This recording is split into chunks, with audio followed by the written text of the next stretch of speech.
എല്ലാവർക്കും നമസ്കാരം. റിലീഫിൻ്റെ മറ്റൊരു വീഡിയോയിലേക്ക് നിങ്ങൾക്ക് എല്ലാവർക്കും സ്വാഗതം. ഞാൻ ഡോക്ടർ ചിപ്പി ഹന്നാജോ. ആസ്മയെക്കുറിച്ചുള്ള പ്രധാനപ്പെട്ട കാര്യങ്ങളെല്ലാം കഴിഞ്ഞ വീഡിയോയിൽ ഞാൻ പറഞ്ഞിട്ടുണ്ടായിരുന്നു. ആസ്മ എങ്ങനെയാണ് ഉണ്ടാകുന്നത്, അതിൻ്റെ ലക്ഷണങ്ങൾ എന്തൊക്കെയാണ്, ആസ്മ ഡയറി കീപ്പ് ചെയ്യുന്നതിൻ്റെ ഇമ്പോർട്ടൻസ് എന്താണ് എന്നെല്ലാം വിശദമായി പറഞ്ഞിട്ടുണ്ടായിരുന്നു. അതിൻ്റെ ലിങ്ക് ഞാൻ ഇവിടെ കൊടുക്കാം. ഈ വീഡിയോയിൽ പ്രധാനമായും ആസ്മയുടെ ചികിത്സയെക്കുറിച്ച്, മരുന്നുകൾ ഉപയോഗിച്ച് ആസ്മ എങ്ങനെ കൺട്രോൾ ചെയ്ത് കൊണ്ടുപോകാം എന്നതിനെക്കുറിച്ചാണ് പറയാൻ ഉദ്ദേശിക്കുന്നത്. ആസ്മ രോഗികൾ ഉപയോഗിക്കേണ്ട പലതരം മരുന്നുകളെക്കുറിച്ചും ഇൻഹേലർ എങ്ങനെ കറക്റ്റായി ഉപയോഗിക്കാം എന്നതിനെക്കുറിച്ചും പിന്നെ ഇതിനെക്കുറിച്ചുള്ള പല മിഥ്യാധാരണകളും എല്ലാമാണ് ഇന്ന് നമ്മൾ ഡിസ്കസ് ചെയ്യാൻ പോകുന്നത്. അപ്പോൾ വീഡിയോ മുഴുവനായി കാണാൻ ശ്രമിക്കാം. ആസ്മയുള്ള രോഗികൾക്ക് പ്രധാനമായും 2 തരം ഇൻഹേലർ മെഡിസിൻസ് ആണ് വേണ്ടി വരിക. ഒന്നാമത്തേത് പെട്ടെന്ന് തന്നെ ആസ്മയുടെ ലക്ഷണങ്ങളായ ചുമ, വലിവ്, ശ്വാസം മുട്ടൽ ഇവയിൽ നിന്നെല്ലാം റിലീഫ് തരുന്ന റിലീവേഴ്സ് ഗ്രൂപ്പിൽ പെട്ടവ. ഇവയെ നമുക്ക് തൽക്കാലം സിംറ്റം റിലീവേഴ്സ് എന്ന് വിളിക്കാം. വർഷങ്ങൾക്ക് മുമ്പ് നമ്മൾ വിചാരിച്ചിരുന്നത് ഈ ആസ്മ എന്ന് പറയുന്നത് നമ്മുടെ എയർവേസിൻ്റെ ഒരു ചുരുക്കം മാത്രമാണെന്നാണ്. പിന്നീട് കുറേ നാളുകളുടെ ഗവേഷണത്തിനൊടുവിലാണ് ഇത് വെറും ചുരുക്കമല്ല, എന്നാൽ എയർവേസിൻ്റെ ഒരു ഇൻഫ്ലമേഷൻ, അതായത് ഒരു നീർക്കെട്ട് കൂടിയാണെന്ന് മനസ്സിലാക്കിയത്.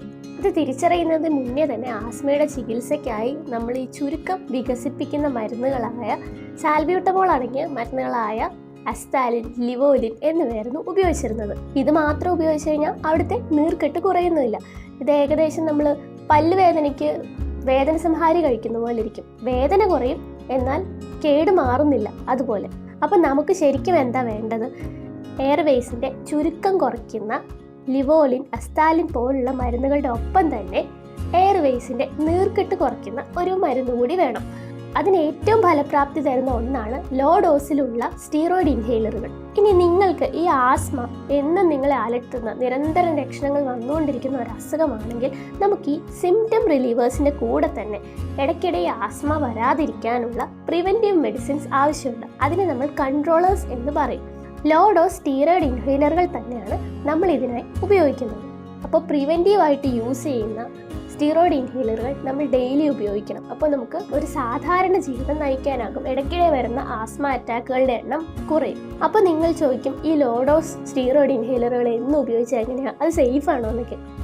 ഇതിനെക്കുറിച്ച് ഞാൻ നേരത്തെ ഒരു വീഡിയോ ചെയ്തിട്ടുണ്ട്, അതിൻ്റെ ലിങ്ക് ഞാൻ ഇവിടെ ഇടാം. ഈ ലോ ഡോസ് സ്റ്റീറോയിഡ് ഇൻഹേലറുകൾ നമ്മൾ ഡെയിലി ഉപയോഗിച്ച് കഴിഞ്ഞാലും ടാബ്ലറ്റ് പോലെ പ്രശ്നങ്ങളൊന്നും ഇതുണ്ടാക്കുന്നില്ല. അപ്പോൾ സ്റ്റീറോയിഡ് ടാബ്ലറ്റ് ആണെങ്കിൽ നമ്മൾ കഴിച്ചു കഴിഞ്ഞാൽ അത് വയറ്റിൽ ചെന്ന് ഡൈജസ്റ്റായി ബ്ലഡിൽ പോയി ഓർഗൻസിലേക്കെല്ലാം പോയി എല്ലാ ഓർഗൻസിലും ഇത് പ്രവർത്തിക്കുന്നു. പക്ഷേ നമ്മൾ ഇൻഹേലറുകൾ ഉപയോഗിച്ച് കഴിഞ്ഞാൽ ആ മരുന്ന് ഡയറക്റ്റ് നമ്മുടെ ലങ്സിലും എയർവേസിലും പോയി അവിടെ ഇത് പ്രവർത്തിക്കുന്നു. ബ്ലഡിൽ കലരാത്തത് കൊണ്ട് തന്നെ ഓർഗൻസിലൊന്നും എത്തുന്നില്ല, മറ്റെവിടെയും ഇതിൻ്റെ സൈഡ് എഫക്ട്സ് ഉണ്ടാകുന്നില്ല. നിങ്ങൾക്ക് വല്ലപ്പോഴും മാത്രമാണ് ആസ്മയുടെ ലക്ഷണങ്ങൾ വരുന്നതെങ്കിൽ ഈ സിംറ്റം റിലീവറായി ലോ ഡോസ് സ്റ്റീറോയിഡ് ഇൻഹേലറുകൾ മാത്രം ഉപയോഗിച്ചാൽ മതിയാകും. സ്ഥിരമായി വരുന്നതാണെങ്കിൽ നമ്മൾ പ്രിവെൻറ്റീവ് മെഡിസിനും ഇതിൻ്റെ കൂടെ ഡെയിലി ഉപയോഗിക്കുന്നവ ആഡ് ചെയ്യണം. അപ്പോൾ പ്രിവെൻറ്റീവ് മെഡിസിൻ എങ്ങനെയാണ് ഉപയോഗിക്കുന്നത് എന്നുള്ളത് ലക്ഷണങ്ങൾ അനുസരിച്ചിരിക്കും. അപ്പോൾ ഇതിനായി നമുക്ക് ലക്ഷണങ്ങളെ ഒന്ന് തരംതിരിക്കാം. എന്നും ലക്ഷണങ്ങൾ ഉണ്ടാക്കുന്ന ആസ്മ, അല്ലെങ്കിൽ ആഴ്ചയിൽ ഒരിക്കലെങ്കിലും ആസ്മ കൂടി, അതായത് വലിവ്, ശ്വാസം മുട്ടൽ, ചെസ്റ്റ് ടൈറ്റ്നസ് എല്ലാം കൂടി രാത്രി ഉറക്കത്തിൽ നിന്ന് ഉണരുന്ന ഒരവസ്ഥ ഉണ്ടെങ്കിൽ നിങ്ങൾ ലോ ഡോസ് സ്റ്റീറോയിഡ് ഇൻഹേലറിൻ്റെ കൂടെ തന്നെ ഫോർമെട്രോൾ എന്ന ചുരുക്കം വികസിപ്പിക്കുന്ന മരുന്നും യൂസ് ചെയ്യേണ്ടി വരും. ഇത് ഡെയിലിയാണ് നമ്മൾ യൂസ് ചെയ്യേണ്ടത്. ഇനി നിങ്ങൾക്ക് ഈ പറഞ്ഞ ലക്ഷണങ്ങളുടെ ഒപ്പം തന്നെ ലങ് ഫങ്ഷനിൽ എന്തെങ്കിലും കുറവ് വന്നിട്ടുണ്ടെങ്കിൽ ഈ ലോ ഡോസ് സ്റ്റീറോയിഡിന് പകരം ഇവിടെ നിങ്ങൾ മീഡിയം ഡോസ് സ്റ്റീറോയിഡ് ഉപയോഗിക്കേണ്ടി വരും. ഈ മീഡിയം ഡോസ് സ്റ്റീറോയിഡ് ഉപയോഗിച്ചിട്ടും കുറയാത്ത രീതിയിലുള്ള ലക്ഷണങ്ങൾ നിങ്ങൾക്കുണ്ടെങ്കിൽ ഹൈ ഡോസ് സ്റ്റീറോയിഡ് ഉപയോഗിക്കേണ്ടതായിട്ട് വരും. ലങ് ഫങ്ഷൻ കുറഞ്ഞോ എന്ന് മനസ്സിലാക്കാനായി സ്പൈറോമെട്രി എന്നൊരു ടെസ്റ്റ് ഉണ്ട്. ഇതിൻ്റെ അകത്ത് നമ്മൾ forced expiratory volume in 1 minute ഇതാണ് നമ്മൾ നോക്കേണ്ടത്, FEV1. നമ്മൾക്ക് 1 മിനിറ്റ് മാക്സിമം എത്ര എയർ പുറത്തേക്ക് വിടാൻ സാധിക്കും എന്നുള്ളതിനെ അളക്കും. അത് 80 മുകളിലാണെങ്കിൽ നിങ്ങളുടെ ലങ് ഫങ്ഷൻ നോർമലാണ് എന്നർത്ഥം. ആസ്മ പൂർണ്ണമായി ക്യൂർ ചെയ്യാനാകുന്ന ഒരു അസുഖമല്ല, എന്നാൽ നമ്മളുടെ ഈ ലോ ഡോസിലുള്ള സ്റ്റീറോയിഡ് ഇൻഹേലറുകളെല്ലാം ഉപയോഗിച്ച് വളരെ എഫക്റ്റീവായി തന്നെ ഇടയ്ക്കിടെ ഇങ്ങനെ ആസ്മ വന്ന് ബുദ്ധിമുട്ടുന്ന അവസ്ഥ, ഇടയ്ക്കിടെയുള്ള ആസ്മ അറ്റാക്കുകൾ അത് കുറയ്ക്കാനാകും. വളരെ കൂടിയ അസുഖമാണെങ്കിൽ ഡോക്ടർ നിങ്ങൾക്ക് സ്റ്റീറോയിഡ് ടാബ്ലറ്റ് എല്ലാം പ്രിസ്ക്രൈബ് ചെയ്തേക്കാം. സ്റ്റീറോയിഡ് ഇൻഹേലർ വളരെ കൃത്യമായി ഡോക്ടർ പറയുന്ന രീതിയിൽ തുടക്കത്തിലേ ഉപയോഗിച്ച് കഴിഞ്ഞാൽ ഇതിലേക്കെല്ലാം പോകുന്നത് നമുക്ക് ഒഴിവാക്കാനാകും. സ്റ്റീറോയിഡ് ഇൻഹേലറുകൾ വളരെ കൃത്യമായി ഉപയോഗിച്ച് കഴിഞ്ഞാൽ ആസ്മ വളരെ നന്നായി തന്നെ കൺട്രോൾ ചെയ്യാനാകും. ഇടയ്ക്കിടെ ആസ്മ അറ്റാക്സ് വരുന്നത് കുറയ്ക്കാനാകും. ദൈനംദിന ജീവിതം തന്നെ ആസ്മയുടെ ബുദ്ധിമുട്ടുകളില്ലാതെ നമുക്ക് മുന്നോട്ട് കൊണ്ടുപോകാനാകും. ആസ്മ അറ്റാക്സ് വരുന്നതിൻ്റെ എണ്ണം ഗണ്യമായി കുറയും. മാത്രമല്ല ലങ് ഫംഗ്ഷൻ ഉണ്ടാകുന്ന പ്രശ്നങ്ങളെല്ലാം സ്റ്റീറോയിഡ് ഇൻഹേലറുകൾ കറക്റ്റായി ഉപയോഗിച്ച് കഴിഞ്ഞാൽ കുറയും. ആസ്മ കാരണം ഉണ്ടാകുന്ന മരണത്തിൻ്റെ എണ്ണം വരെ സ്റ്റീറോയിഡ് ഇൻഹേലർ ഉപയോഗിച്ച് കൺട്രോൾ ചെയ്തു പോയി കഴിഞ്ഞാൽ കുറയ്ക്കാനാകും. ഈ ആസ്മ ചികിത്സ ഓരോരുത്തർക്കും ഡിഫറെൻ്റ് ആയിരിക്കും. അപ്പോൾ നിങ്ങളുടെ ലക്ഷണങ്ങൾ അനുസരിച്ചുള്ള ചികിത്സ എന്താണെന്ന് ഡോക്ടർ തീരുമാനിച്ചു കഴിഞ്ഞാൽ പെട്ടെന്ന് ലക്ഷണങ്ങൾ വരുമ്പോൾ എന്തൊക്കെ മെഡിക്കേഷൻസ് കഴിക്കണം എന്നുള്ള ഒരു ആക്ഷൻ പ്ലാൻ നിങ്ങൾ ഡോക്ടറോട് ചോദിച്ച് മനസ്സിലാക്കി വയ്ക്കുക.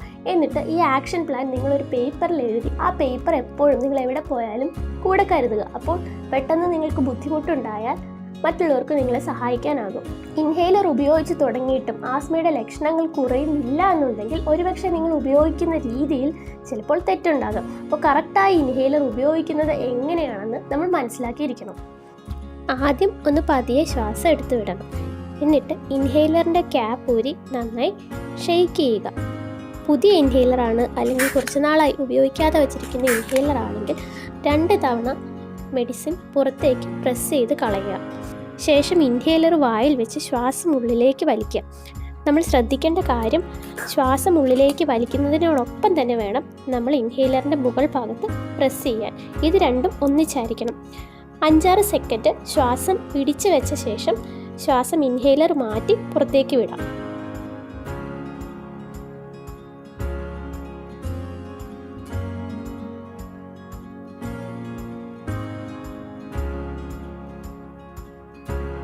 ഇൻഹേലറിനോടൊപ്പം തന്നെ സ്പേസർ എന്നൊരു ഡിവൈസ് ഉപയോഗിക്കാം. പ്രായമായവർക്കും കുട്ടികൾക്കും എല്ലാം ശ്വാസം ഉള്ളിലേക്ക് എടുക്കുന്നതിനോടൊപ്പം തന്നെ ഇൻഹേലർ പ്രസ് ചെയ്യാനൊക്കെ ചിലപ്പോൾ ബുദ്ധിമുട്ടുണ്ടാകും. അങ്ങനെയുള്ളവർക്ക് ഉപയോഗിക്കാവുന്ന ഒരു ഡിവൈസാണ് സ്പേസർ. സ്പേസർ നമ്മൾ ഇൻഹേലറിൻ്റെ വായിൽ വയ്ക്കുന്ന ഭാഗത്തേക്ക് കണക്ട് ചെയ്യാം. അതിനുശേഷം മരുന്ന് പ്രസ് ചെയ്തിട്ട് 1-2 തവണ ബ്രീത്ത് ഇൻ ബ്രീത്ത് ഔട്ട് ചെയ്താൽ മതി. പലതവണ ഇങ്ങനെ ചെയ്യുമ്പോൾ മരുന്ന് കറക്റ്റായി ഉള്ളിലെത്തും. ആസ്മ ട്രീറ്റ്മെൻറ്റിൻ്റെ തന്നെ പ്രധാനപ്പെട്ട ഒരു കാര്യം എന്തെന്ന് വെച്ച് കഴിഞ്ഞാൽ നമുക്കുണ്ടാകുന്ന ട്രിഗേഴ്സ് എന്തൊക്കെയാണെന്ന് നമ്മൾ കണ്ടുപിടിച്ച് അവ ഒഴിവാക്കുകയാണ്. ഇപ്പോൾ ഇത് കാണുന്ന നിങ്ങൾക്ക് ആസ്മ ഉണ്ടെങ്കിൽ നിങ്ങളുടെ ട്രിഗേഴ്സ് എന്തൊക്കെയാണെന്ന് നിങ്ങൾക്ക് ഓൾറെഡി മനസ്സിലായിട്ടുണ്ടെങ്കിൽ അത് താഴെ കമൻറ്റ് ചെയ്യുക. അത് ചിലപ്പോൾ മറ്റുള്ളവർക്കും അത് ഉപകാരമായിരിക്കും. ഈ ട്രിഗേഴ്സ് എന്താണെന്ന് നമ്മൾ കണ്ടുപിടിച്ച് ഒഴിവാക്കുന്നത് വളരെ ഇമ്പോർട്ടൻ്റ് ആണ്. ചിലർക്കത് തണുപ്പായിരിക്കാം, ചിലർക്കത് പുകവലിയായിരിക്കാം, ചിലപ്പോൾ അത് വീട്ടിലെ വളർത്തു മൃഗങ്ങളായിരിക്കാം, അല്ലെങ്കിൽ നമ്മളുടെ സോപ്പ്, ഷാംപൂ അല്ലെങ്കിൽ പെർഫ്യൂം, ഇതിൻ്റെ എല്ലാം വളരെ സ്ട്രോങ് ആയ ചില സ്മെല്ലുകളാകാം. ഇതെല്ലാം നമ്മൾ ശ്രദ്ധിക്കണം. ചിലർക്ക് എക്സസൈസ് ഇൻഡ്യൂസ്ഡ് ആസ്മ ഉണ്ടാകാറുണ്ട്. അതായത് എക്സസൈസ് ചെയ്യുന്ന സമയത്ത് ആസ്മ ലക്ഷണങ്ങൾ കൂടുന്ന ഒരവസ്ഥ. എന്തിനേറെ പറയുന്നു, ചിലർക്ക് നന്നായി ഒന്ന് ചിരിച്ചു കഴിഞ്ഞ് കഴിഞ്ഞാൽ അതുവരെ ആസ്മയ്ക്ക് ട്രിഗറായി മാറാം. ആസ്മയുള്ളവരുടെ റൂമിൽ നമുക്ക് കുറച്ച് മാറ്റങ്ങൾ വരുത്താം. പൊടി പിടിക്കാനിടയുള്ള കട്ടിയുള്ള കാർപ്പറ്റ്, മാട്രസുകൾ അല്ലെങ്കിൽ ബ്ലാങ്കറ്റ് ഇതെല്ലാം ഒന്ന് മാറ്റാം. മാട്രസുകളുടെ മുകളിൽ തന്നെ ഡസ്റ്റ് പ്രൂഫായ ഊരി ഇടയ്ക്കിടയ്ക്ക് കഴുകാൻ എളുപ്പമുള്ള കവറുകൾ നമുക്ക് ഉപയോഗിക്കാം. വളർത്തു മൃഗങ്ങളെ റൂമിൽ കയറ്റാതിരിക്കാം. മാത്രമല്ല നമ്മുടെ ബെഡ്ഷീറ്റ്, ബ്ലാങ്കറ്റ്, പില്ലോസ് ഇതെല്ലാം ഇടയ്ക്കിടെ കഴുകിക്കൊണ്ടിരിക്കുക. ആഴ്ചയിൽ പറ്റുന്നത്ര വട്ടം, പറ്റുമെങ്കിൽ ഡെയിലി തന്നെ ബെഡ്ഷീറ്റെല്ലാം കഴുകി മാറ്റി വിരിക്കണം. വീട് വൃത്തിയാക്കുക, പെയിൻ്റ് അടിക്കുക, പൊടി തട്ടുക തുടങ്ങിയ കാര്യങ്ങൾ ചെയ്യുമ്പോൾ ആസ്മയുള്ള ആൾ വീട്ടിലില്ലാത്ത സമയത്ത് ചെയ്യുന്നതാണ് ഏറ്റവും നല്ലത്. അല്ലാതെ പറ്റില്ല എങ്കിൽ ആസ്മയുള്ള ആൾ ഒരു മാസ്ക് ഉപയോഗിക്കേണ്ടത് അത്യാവശ്യമാണ്. ആസ്മ രോഗികൾക്കുണ്ടായേക്കാവുന്ന അപകട സൂചനകൾ എന്തൊക്കെയാണെന്ന് നമുക്ക് നോക്കാം. അതായത് എത്രയും പെട്ടെന്ന് തന്നെ ഹോസ്പിറ്റലിൽ എത്തിക്കേണ്ട അവസ്ഥ. ഒന്നാമതായി തന്നെ നമ്മുടെ ഈ സിംറ്റം റിലീഫ് മെഡിക്കേഷൻ ഉപയോഗിച്ചതിന് ശേഷവും അതിന് കുറച്ച് സമയം ശേഷവും ഒട്ടും ലക്ഷണങ്ങൾ കുറയാതിരിക്കുന്ന ഒരവസ്ഥ. നമ്മൾക്ക് സംസാരിക്കാൻ പോലും പറ്റാത്ത രീതിയിൽ ആസ്മയുടെ ലക്ഷണങ്ങൾ മൂർച്ഛിച്ചിരിക്കുന്ന അവസ്ഥ. വിരൽ തുമ്പുകൾ അല്ലെങ്കിൽ ചുണ്ട് എല്ലാം നീല നിറമാകുക. അല്ലെങ്കിൽ ശ്വാസം ഉള്ളിലേക്ക് എടുക്കുന്ന സമയം നമ്മുടെ വാരിയലിൻ്റെ ഇടയുള്ള ഭാഗം കുഴിഞ്ഞുള്ളിലേക്ക് പോകുന്ന ഒരവസ്ഥ. നടക്കാൻ പോലും കഴിയാത്ത രീതിയിൽ ശ്വാസം മുട്ടുള്ള ഒരു അവസ്ഥ. ഇങ്ങനെയെല്ലാം ഉണ്ടായാൽ ഉടനടി ആശുപത്രിയിൽ എത്തിക്കും. ആസ്മയെക്കുറിച്ചുള്ള ചില തെറ്റിദ്ധാരണകൾ അല്ലെങ്കിൽ മിഥ്യാധാരണകൾ എന്തൊക്കെയാണെന്ന് നമുക്ക് നോക്കാം. ഏറ്റവും അധികം നമ്മൾ കേട്ടിട്ടുള്ള ഒന്നാണ് ആസ്മയുടെ ഇൻഹേലറുകൾ ഉപയോഗിച്ച് കഴിഞ്ഞാൽ അഡിക്ഷൻ ഉണ്ടാകും എന്നുള്ളത്. ഇത് ശരിക്കും ഒരു തെറ്റിദ്ധാരണയാണ്. ഇടയ്ക്കിടെ വന്നും പോയിരിക്കുന്നത് ഈ ആസ്മ രോഗത്തിൻ്റെ ഒരു ലക്ഷണമാണ്. അത് നമുക്ക് ഈ ലോ ഡോസ് ഇൻഹെയിൽഡ് കോർട്ടിക്കോസ്റ്റീറോയിഡ്സ് ഉപയോഗിച്ച് ഇതിൻ്റെ ആസ്മ അറ്റാക്കുകൾ വരുന്ന എണ്ണം നന്നായി കുറയ്ക്കാനാകും. #ഇൻഹേലേഴ്സ് ഹേ സഹി എന്നൊരു ക്യാമ്പയിൻ വരെയുണ്ട്. ഇത് നിങ്ങൾ സെർച്ച് ചെയ്ത് നോക്കിക്കഴിഞ്ഞാൽ ഇൻഹേലേഴ്സ് ഉപയോഗിക്കുന്നവരുടെ ഒത്തിരി അനുഭവക്കുറിപ്പുകൾ നിങ്ങൾക്ക് വായിക്കാനാകും. രണ്ടാമതായുള്ള മിഥ്യാധാരണ ആസ്മ പരക്കുന്ന ഒരു രോഗമാണെന്നുള്ളതാണ്. ഒരാളിൽ നിന്ന് മറ്റൊരാളിലേക്ക് പകരുന്ന ഒരു രോഗം. ഒരിക്കലും അല്ല.